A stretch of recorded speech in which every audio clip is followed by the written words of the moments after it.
Hello everybody and a good day to you all today. I am talking about the Outpost season number 1, episode number 7, the Colipsum Conundrum. The episode was directed by Keenan Griffin. And here we have, the team is not really together. They are separated doing their own thing. You got Talon and you got Jonzo still on their mission. Jonzo's on his mission to pretty much get the Colipsum from the buyers. He has the money and he has Talon there as his bodyguard to make sure he doesn't get killed. Because, well, even though Jonzo's smart, he's very socially awkward. He's not really that experienced with the world, and he can't fight worth a lick. He is the weakling. He really is. And since Talon, she's not dumb, but she's not as, I guess you can say, knowledgeable. Is that a word? As Jonzo. And so, but she needs him to translate these books for her, so she get understanding, so she can find out what the books' names are, so she get this book, so she can control the demons in the other world, so to help fight the bad guys. So they got their mission going on there. And through this mission, they actually find out who the buyers are, and it's the Grayskins. And this is the first time you actually see the Grayskins on television. Because they mentioned them so many times. They talked about them so much. And I started to think that they're just going to mention them and you just never going to see them. But you finally get to see them for the first time. There's some type of creatures. I don't know what I want to say they're demons or not, but there's some type of creature. Whatever it is. And the special effects, the makeup design around them, because it looks like it just regular costumes, was okay. I mean, it wasn't like mind-blowing, but it was fine. It was better than the CGI that I was seeing from previous episodes. So it was fine. You get to see them, see how they talk, how they interact, and so that was interesting. And then back at the post, you have the bodies of Gwen's handmaiden gets found because the Garrett's father, the marshal, pretty much had his right-hand man bury the girl to try to hide the body, but he chose to bury the girl where they're planting crops. And so when they were told in the soil, they discovered the dead body, and then, well, things came out. But the problem is, even though Gwen knows that the marshal killed her, she can't prove it. And so there is the conundrum. And you have Garrett, who even though he doesn't get along with his dad, and he's pissed off. And you also find out exactly why he doesn't like his father. It seems like a long time ago that his father banished his brother to the mines, and his brother died there. And so ever since then, they had their falling out, because they always show that there's a lot of tension between them. You just never know exactly what happened. But now you know exactly what caused it and why the situation. Yeah, so that's messed up. But in a strange twist of fate,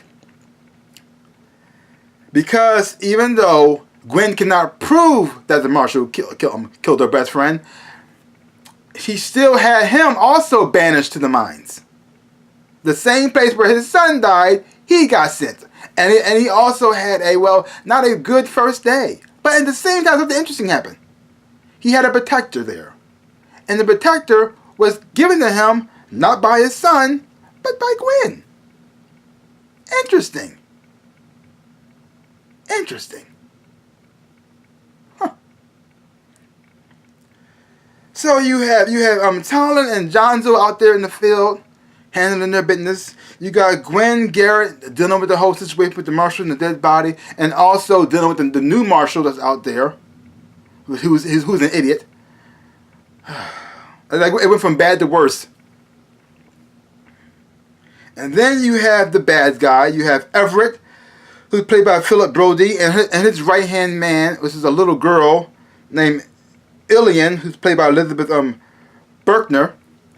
And she doesn't really say anything. I don't know if she can speak or not, but she seems very freaky and very weird. It's always weird when you see a small child somewhere, and she's got these weird glassy coated eyeballs. I'm not sure if she got any powers or not, or she's kind of witch or anything like that. But she's kind of scary looking. I mean, I don't know what, something about her that's very off-putting. Even though she doesn't really say anything, but at the same time, you see her emotions when she's feeling at times, because there's something that Everett says that in a way you can tell she doesn't fully agree with, because he pretty much says, now he's after Talon because she's the last remaining black blood. Maybe not, I don't know, but that's what they're saying for now. She's the last remaining one, and he wants to kill her, but he doesn't know who she is, what she looks like. And so when he said, if I have to kill every single woman there to do it, I will. And the look on her face was like, I don't think you need to kill every single woman. I mean, that's a little bit too much. You could tell that something might happen between them. Maybe she might defect. Maybe she might turn against him. I don't know. But for right now, she seemed to be by his side. I don't know how he found this little girl. Why is this little girl with him? Maybe he took her in when she was a child and she felt like she owes him. I don't know the relationship they have.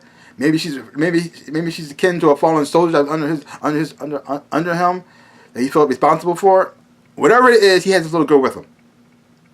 But overall, this now I have been talking about this show for a pretty long since the beginning, and it started off pretty rough. And last episode was actually pretty good. And this episode, I feel as though was even better. This show, it seemed that it found its stride. It found its rhythm now. It took a long time to get there, but now it's starting to pick up. Is the special effects that great? No. But the characters and the acting between them is actually getting better. And I'm enjoying that. You actually starting to like the characters a lot more now. And they're doing things that makes a lot more sense than they did before. I'm enjoying that. It seems that they found their rhythm. Because before, it was like all over the place. They didn't know they wouldn't be silly. They didn't know they wouldn't be serious. They was trying to be cheesy. It was like, they couldn't quite tell exactly what it was. But now it seems to be more focused. The storytelling seems to be not more better. The characters seem to be better developed now. And like this, wow, what a change. What a change. I'm enjoying the relationship between Talon and Jonzo on the little road trip. I'm enjoying that. That was fun. It had a little bit of humor in there too.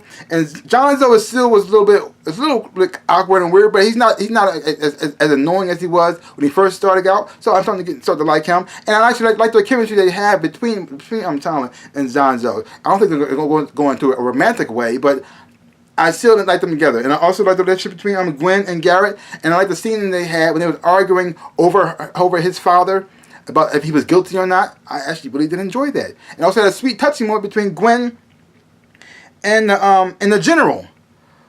And she called him father, and he said, "Don't call me father no. You don't need to call me father no more." And it was a nice sweet touching moment between them because he pretty much told him that you raised me, you were there for me, you took care of me, you protected me like a father. You are my father. And that was a nice, sweet, and touching and beautiful moment. I really did enjoy that. So this show really is improving. Thank you. Because I thought for sure that I had to just drag through this whole season, man. But no, it's actually getting better. And I'm enjoying it. It's not perfect. But it's a huge, vast improvement from the first episode to now. So, check the show out. Check the show out for yourself. Hopefully when you watch it, you will enjoy, have fun watching it too. Leave your comments down below. Let me know what you thought of this episode of The Outpost. And if you haven't watched it, like I said, check it out for yourself. So that's pretty much all I got to say about that. So give my channel a big like, thumbs up, bam, and subscribe to my channel and share. I would appreciate it, like I always say in my dreams and in my life. I am the NinjaRabbit. Peace out, peoples.